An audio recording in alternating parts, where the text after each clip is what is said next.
I'm Dr. Dean Wright. I'm a doctor of chiropractic here at South Pointe Physical Rehab. I specialize in chiropractic care, physical rehab, functional movement, biomechanical analysis, and soft tissue therapies. Right now we're going to talk about extremity manipulations or adjustments. So I don't just focus on the spine, I also treat all extremity pain, all other joint pain in the body. I have a focus on the musculoskeletal system. So with the foot, we're going to go through an exam, but check range of motion, dorsiflexion, plantar flexion, inversion, eversion, and really see where we're limited as far as range of motion goes and take into consideration the pain as well. For the most part, most people have decreased dorsiflexion, and that can occur when the talus bone, which is part of our ankle, moves anterior or forward. So if that's the case, what I'm going to do is I'm going to work through the ankle and the foot, working into that joint space, stretching it out, trying to influence proper biomechanics.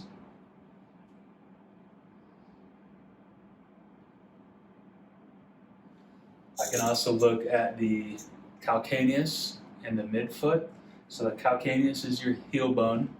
Plantar fasciitis oftentimes originates there. It gets tight on the calcaneus, pulls on it, and it creates that inflammation in the fascia on the bottom of our foot.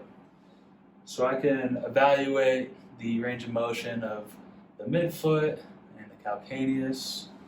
I usually go both ways, do both feet. See how all of the midfoot bones are moving. And this looks pretty good.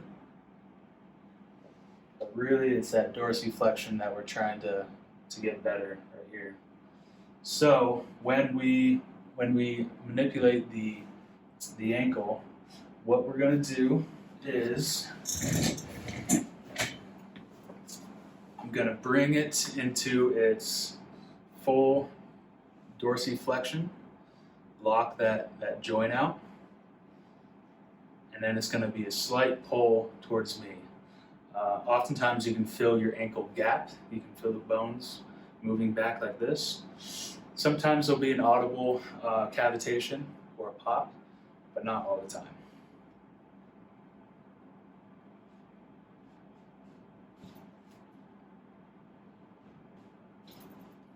So a little bit, but we can feel that joint gap. And that is one of the things that we would consider with ankle pain or foot pain.